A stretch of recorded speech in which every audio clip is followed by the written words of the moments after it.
جن کے حوالے سے عدالتی پروسیڈنگ کا بائیکاٹ کر رکھا ہے، اور عمران خان نے کچھ چیزوں کا بائیکاٹ کر رکھا ہے اور یہ ان کا درست قدم ہے۔ انہوں نے کہا کہ انتخابی نشان کے مطلب جو انتخابی نشان ہے پی ٹی آئی کا، جس طرح ان سے چھینا گیا ہے، اس سے نہ صرف پی ٹی آئی بلکہ ملک میں استحکام اور امن اور انتخابات کے انعقاد کے معاملے پر کئی سوالات کھڑے ہو گئے ہیں، اور انہوں نے کہا کہ ابھی کچھ بھی فائنل نہیں ہوا کہ ہم کہاں پٹیشن داخل کرنے جا رہے ہیں، لیکن اطلاعات یہ ہیں کہ پشاور ہائی کورٹ میں انتخابی نشان کے واپس حصول کے لیے ایک درخواست دائر کر لی گئی ہے۔ اب انہوں نے کہا کہ پی ٹی آئی کا چیئرمین ہمیشہ جو چیئرمین عمران خان تھا ہے رہے گا، اور انہوں نے جو اختیارات یا جو عہدہ مجھے تفویض کیا ہے وہ بھی جوں کا توں رہے گا، کیونکہ ہم الیکشن کمیشن کے فیصلے کو نہیں مانتے۔ سنائپر کا کیس کا ٹرائل ہو رہا تھا،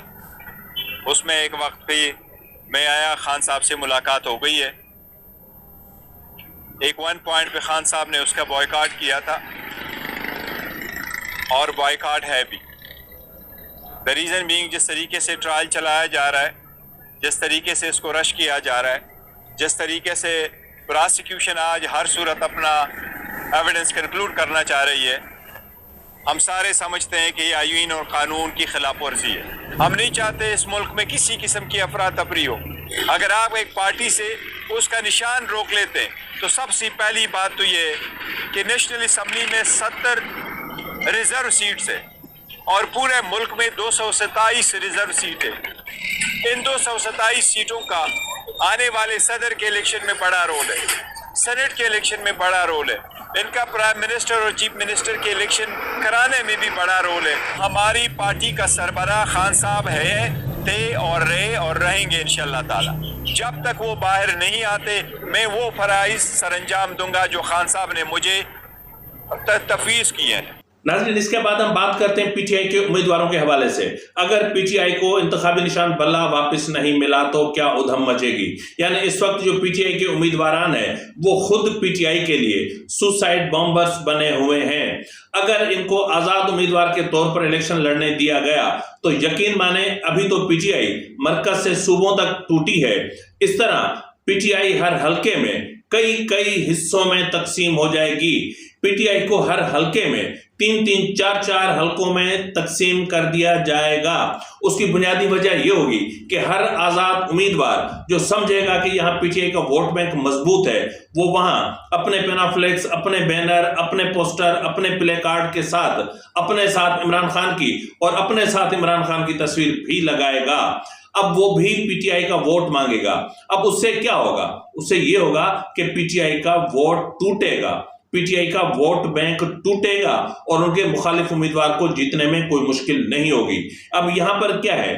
اب یہاں پر جو چیز ہے، جو اطلاعات ہمیں موصول ہو رہی ہیں، اس کے حساب سے پی ٹی آئی کی سوشل میڈیا ٹیم جو ہے اس پر انتہائی اہم ذمہ داری عائد ہوتی ہے کہ اگر پی ٹی آئی کو انتخابی نشان بلہ واپس نہیں ملتا تو ایسی صورتحال میں پی ٹی آئی کے جو سوشل میڈیا ونگ ہے وہ سوشل میڈیا کے ذریعے، یعنی اس میں فیس بک، ٹویٹر، انسٹاگرام اور جتنے بھی یہ ہیں فورمز، ان تمام فورمز پہ اپنے حمایت یافتہ امیدواروں کی فہرست اناؤنس کریں گے، پھر چاہے ان کو انتخابی نشان کوئی بھی ملا ہو۔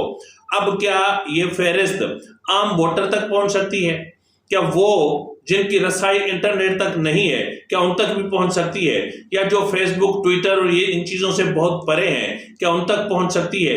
اگر آپ یوٹیوب پر جو ہے وہ مختلف ڈسٹرکٹس کے حوالے سے پروگرامز کر کے بھی اپلوڈ کرتے ہیں تو کیا یوٹیوب کی رسائی ہر گاؤں، ہر دیہات، ہر ووٹر کو حاصل ہے؟ نہیں ہے یقیناً۔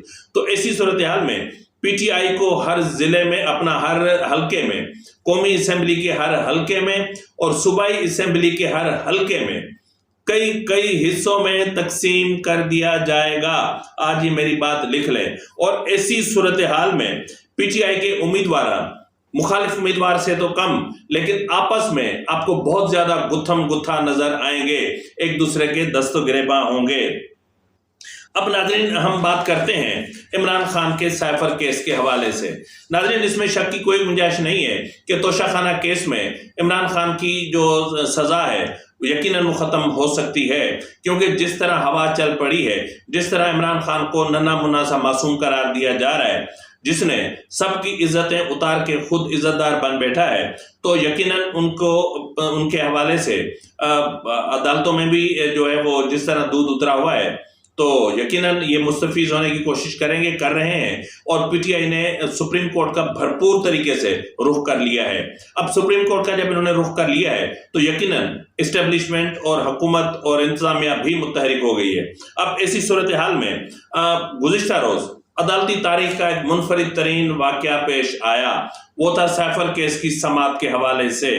ناظرین، میں آپ کو بتاتا چلوں کہ اڈیالہ میں پاکستان تحریک انصاف کے بانی عمران خان اور وائس چیئرمین شاہ محمود قریشی کے خلاف سیفر کیس کی 8 گھنٹے طویل سماعت ہوئی اور استغاثہ نے تمام گواہوں کے بیانات قلم بند کروا لیے۔ آفیشل سیکریٹ ایکٹ کی خصوصی عدالت کے جج ابو الحسنات ذوالقرنین نے اڈیالہ جیل میں سیفر کیس کی طویل سماعت کی۔ استغاثہ نے سابق پرنسپل سیکریٹری اعظم خان، سابق سفیر اسد مجید اور وزارت خارجہ کے جو ہے وہ میرے خیال میں سیکریٹری ہیں سہیل محمود، ان سمیت 12 گواہوں کے بیانات عدالت میں قلم بند کروائے۔ استغاثہ کے مجموعی 28 گواہان میں سے 25 گواہان کے بیانات قلم بند ہو چکے ہیں۔ یہ ریکارڈ ہے کہ ایک دن میں مطلب 12 گواہان کے بیان قلم بند ہو گئے ہوں، کمال ہے۔ یعنی ایک پیج کا اسٹیٹمنٹ ہوگا، وہ آتے ہوں گے، پڑھتے ہوں گے، سامنے اپوز کرنے والا، روکنے والا، اعتراض اٹھانے والا، آبجیکشن میلاڈ کہنے والا کوئی نہیں ہوگا، تو اس طرح ہوگا نا۔ میں نے کہا تھا نا آپ کو کہ عمران خان کو مروانے کے لیے پی ٹی آئی کی اپنی لیگل ٹیم ہی کافی ہے جس نے پی ٹی آئی کو ہائی جیک کر لیا ہے۔ اب P T I Imran Khan کے پاس نہیں ہے، اب P T I Imran Khan کے خاندان کے پاس نہیں ہے، اب پی ٹی آئی وکلا کے پاس ہے، وکلا تنظیموں کے پاس ہے جنہوں نے پی ٹی آئی کو ہائی جیک کر لیا ہے۔ اب دیکھتے ہیں آگے کیا ہوتا ہے۔ اب جو ہے وہ اپنا اس میں یہ کہا گیا ہے کہ 25 بیانات ریکارڈ ہو چکے ہیں اور 3 گواہوں کو ترک کیا گیا ہے، یعنی مجموعی طور پر 25 رہ گئے، مطلب گواہ پورے ہو گئے۔ اب 3 گواہوں کو، اس میں 2 گواہوں کے بیانات پر جرح مکمل بھی ہو چکی، اور 26 دسمبر کو وکیل صفائی گواہوں کے بیانات پر جرح کریں گے۔ ایف آئی اے کے اسپیشل پراسیکیوٹر ذوالفقار عباس نقوی نے کہا کہ سیفر کیس میں سزا عمر قید یا پھر سزائے موت ہے۔ سپریم کورٹ نے کہا ہے کہ اگر ٹرائل میں کوئی رکھنا آئے تو سرکار ملزمان کی ضمانت منسوخی کے لیے رجوع کر سکتی ہے۔ اگر ملزمان کے وکلا حق جرح استعمال نہیں کریں گے تو اس حوالے سے بھی قانون موجود ہے۔ اب دوسری طرف پی ٹی آئی کے وکلا کا کہنا ہے کہ ہم سے حق جرح چھینا جا رہا ہے، ہم سے جو ہمارے جو رائٹس ہیں وہ چھینے جا رہے ہیں، اور کیس ون وے چل رہا ہے۔ تو اگر یہ کیس اسی طرح ون وے چلتا رہا تو یقیناً سزا ہوگی۔ ناظرین، اب 25 گواہان مکمل ہو چکے ہیں، 2 گواہوں پر بیانات بھی، اپنا جرح بھی ہو چکی، ٹھیک ہے۔ اب باقی جو 23 رہ گئے ہیں، اب ان پر جرح ہوگی، اور اس کے بعد جو ملزمان کے وکلا ہیں وہ کراس ایگزامینیشن کریں گے۔ اب اس کراس ایگزامینیشن میں اب یہ ان کی ذمہ داری ہوتی ہے کہ وہ ان گواہوں کو جھٹلائیں، ان کو یا تو ہوسٹائل ڈکلیئر کروائیں۔ اب یہ ان کا ایک وکالت کی یہ ایک مطلب، کیونکہ آج تک پی ٹی آئی کے وکلا استثناء کے پیچھے چھپتے رہے ہیں، ٹیکنیکلٹیز پہ نہیں گئے۔ اب یہاں پر دیکھتے ہیں کہ ان وکلا کے بیانات کو کس طرح جھٹلاتے ہیں، کیونکہ یہ اب اچھی طرح اندازہ ہو چکا کہ حکومت ہر صورت میں عمران خان کو سزا کی طرف لے جا رہی ہے۔ اور مجھے آج جو سچویشن کریٹ ہوئی ہے اس کے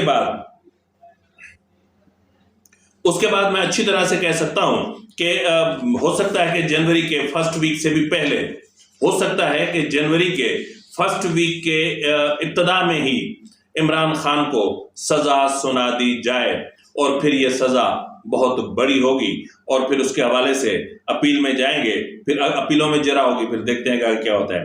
ناظرین، عام انتخابات 2024 کے لیے امیدواروں کی جانب سے کاغذات نامزدگی جمع کروانے کا آج آخری دن ہے۔